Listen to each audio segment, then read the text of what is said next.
This is another pretty good hand to draw. It's sort of like the reach, but it's at a slightly different angle. Instead of up like that, it's hung over. But you still got to locate that shape of that palm underneath those fingers that are hanging over the top. And even though those fingers are all separated, they still make up that one shape. And you just break them up with the lines coming down, and then that triangle that comes off with the thumb, and then draw the wrist to make sure you know where that hand is coming from.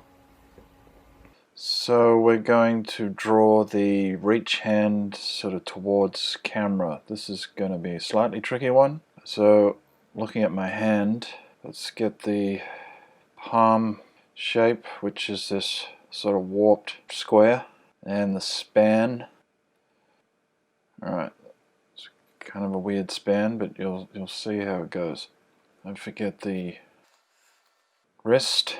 Okay, now I get the thumb coming off the side. Let's just do, for now, a rectangle there. And the tips. So this here is the top of the knuckles. The tips of this span, for two of the fingers, these middle ones here, are going to come across the palm here. So we've got our shape of our span, so let's just block in forefinger, block in the middle finger, block in the ring finger, and the little finger goes off probably at that sort of angle. This is starting to look like a face hugger from Alien, but we'll see how we go. Just make sure our block shapes are right. Okay, so these blocks here, this forefinger one, let's just keep it blocking. Keep it blocky at the moment. Okay, so this first chunk of finger here, we've got, it's probably going to be the top of the knuckle there, and the top of the knuckle for the other one is lower. That one, looking at my hand now, needs to be further out. Okay, so we do a tapered sort of block about there. Now, so that angle of the fingernail is very important because it shows we've still got quite a bit of finger underneath it. So the finger's coming towards you. This is our other finger, which is just another rectangle. Actually, let's bring it inwards a bit. That fingernail, you can see probably a bit more of the top of it. And this little one here, this is a tricky finger. That's the knuckle.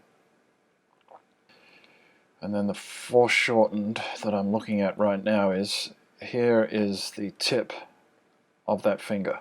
And then if we just draw these folds of skin underneath, they really help shape the finger.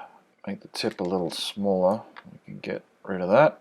You can't be too precious about your first lines. They more often than not will be wrong. Can't really see a fingernail, but you can see the curve of what the nail would be.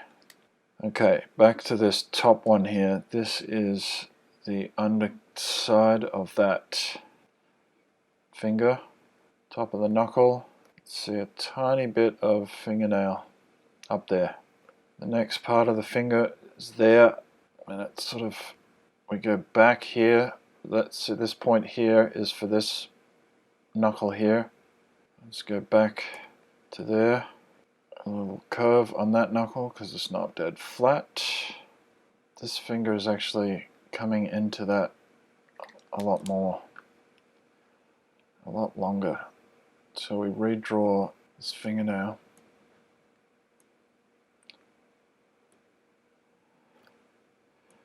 Do a line for the knuckle. Okay, now this goes bit curved like that.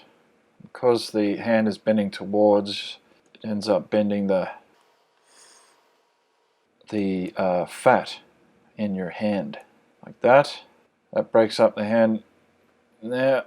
That's that thumb muscle which is expanded out, so it's not sort of compressed, but it's still obviously there. Now there's a curve to the thumb. We just put that rectangle there because it's just an easy way to block it out. So we go like that. Just keep looking at your hand. or the photo that I'm going to put up there for you to look at. There's that thumb wrinkle that's underneath, that crease there from the hand bending against the wrist. Don't forget these ones, little one there.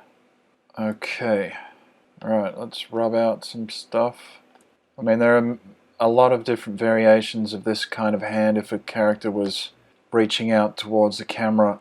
You know, the different ways you would tilt it. Different fingers would be different sizes depending on the span of your hand, depending on the shape of your hand. Let's just get rid of this basic block that we...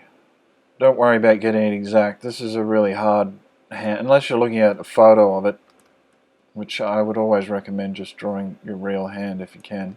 Because when you draw anything, especially the hand, you can feel the posture of your hand. So the thing you're literally drawing, you're actually performing it. Now, this is a hard one to keep still, as I said, because your fingers are all splayed out all over the place. You know, it's not a fist, it's not tight, it's not compact. You've got fingers coming towards you. It looks like an alien creature, but it doesn't have to be perfect. Now, just make sure you've got all the curve lines. I mean, once you get better at drawing hands, you know, you're not going to do most of this sort of stuff. For more complex stuff, you probably will keep breaking up the shapes like this, but for easier hands, you just rip through them. As far as light goes, that would help the clarity of this one. Grab that paintbrush, take down the opacity. There are some interesting shadows. Curve that one around a bit. I was kind of wrong about where the light was coming from. I said it was coming from my computer monitor before, but it's actually coming from the window behind me to the right. So it's not backlit, it's front lit.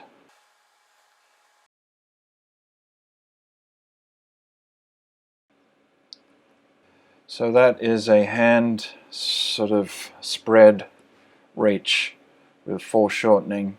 Add a layer and let's just do the bare bones thing again. Yeah, so that was our palm. That was our wrist. Thumb, I kind of went like that. Fingers span ended up sort of being something like that. And we blocked in these fingers, fingertip, and the muscle shapes that help the contours. Every line helps on a hand. So that all looks pretty clear. And that is that hand. Okay.